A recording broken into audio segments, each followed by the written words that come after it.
Olá, nesse vídeo nós vamos ver como é feita a montagem da query de cada gráfico num dashboard feito pelo Creator e também nós vamos falar como é feita a depuração quando dá algum erro de consulta, por exemplo.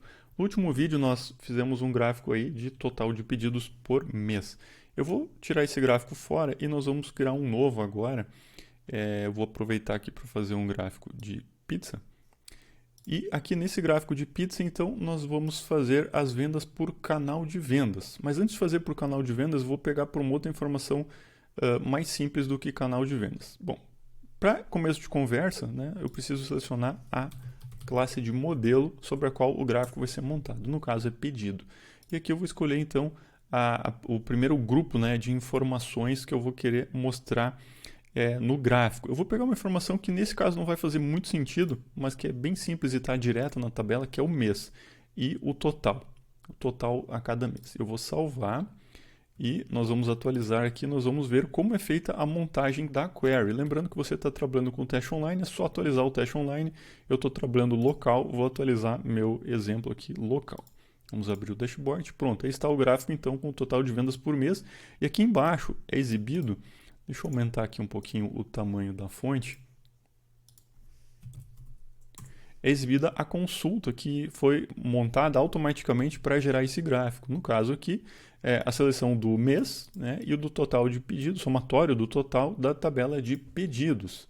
Ok? E sempre que eu aplicar algum filtro aqui, né, por exemplo, vou aplicar o mês, ele não está aplicando ainda, porque, como a gente viu no vídeo anterior, sempre que eu crio um gráfico novo, eu preciso definir quais filtros do dashboard vão ser aplicados nesse gráfico.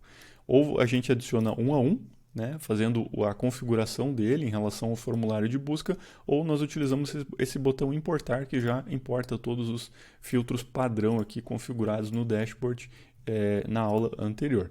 Então aqui nós atualizamos novamente, lembrando você está trabalhando com o teste online, só atualiza ali o ambiente de testes.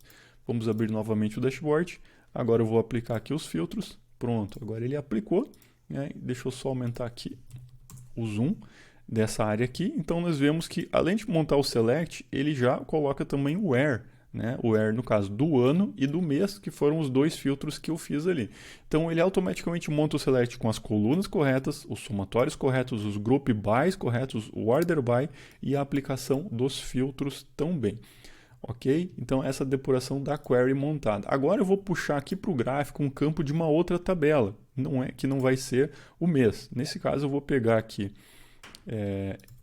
filtrar aqui por status do pedido nome, né? O status do pedido está numa tabela relacionada. Vamos ver como vai ficar a query no momento que eu puxar uma informação de uma tabela que não é a própria. Então vamos atualizar aqui o dashboard.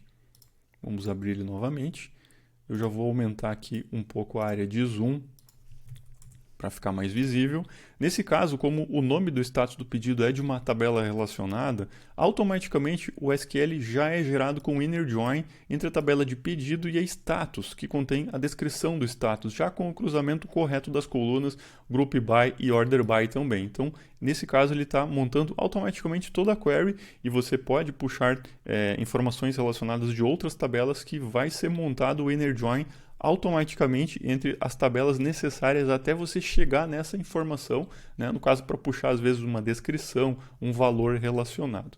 Então agora eu vou aplicar aqui novamente os filtros, vou aumentar aqui o zoom para facilitar a explicação. Então aqui nós temos o select do campo, o campo nome, o somatório, o from, o inner join entre as duas tabelas, o where com os filtros aplicados, o group by e o order by, toda a query montada automaticamente. Lembrando que essa depuração só ocorre como eu sou usuário admin logado. Outros usuários vão ver dessa forma, sem esse quadro de depuração embaixo da consulta, ok? Para o admin, ele é bastante importante, né, para depurar situações de falha e analisando o SQL conforme a necessidade. Por exemplo, eu vou provocar aqui uma falha agora, eu vou de propósito corromper o arquivo que é gerado, né, o arquivo fonte do dashboard, que é gerado para provocar um erro. Então vamos lá, eu vou aqui abrir o gráfico, né, e primeiramente eu vou, no lugar de colocar status pedido, eu vou colocar uma letra qualquer aqui depois de status do pedido, colocar aqui a letra X, vou salvar esse arquivo. Então aqui eu estou simulando um relacionamento inexistente, que agora eu vou tentar abrir o gráfico novamente, o dashboard novamente, ele vai dar associação não encontrada. Então é como se a gente tivesse então um relacionamento entre duas tabelas que na verdade não existe ou não existe mais, ou ele trocou de nome essa variável de associação, né? Isso você encontra, né, esses relacionamentos lá no nosso modelo de dados, né? Sempre que você editar aqui uma classe, né, aqui nós temos o botão relacionamentos, e aqui nós temos os relacionamentos, né, entre as classes, as associações e os nomes das variáveis. Então, esse nome aqui é utilizado para fazer esse link entre as tabelas, entre as classes do modelo, né? Então, é importante a gente entender, sempre que der essa mensagem aqui de associação não encontrada, pode ser problema na configuração do modelo. Ou pode ser também uma tabela que existia, relacionada, e que não existe mais. Agora eu vou provocar uma outra falha. No lugar de alterar aqui o nome da tabela relacionada, eu vou alterar o nome do campo relacionado, também colocando uma letra depois, e eu vou dar um buscar. Nesse caso, mudou um pouquinho a mensagem de erro, né? Nesse caso, um erro de SQL, que não existe a coluna nome X na tabela status pedido. Ele até colocou aqui o select gerado embaixo. Isso pode acontecer quando você mudou o nome de uma coluna, ou mesmo excluiu uma coluna e ainda tem algum gráfico utilizando ela, né? Nesse caso, nós temos que revisar aqui as colunas utilizadas no gráfico, né? Revisar o modelo para ver se daqui a um pouco não está usando um nome desatualizado, né? Uma coluna que não existe mais.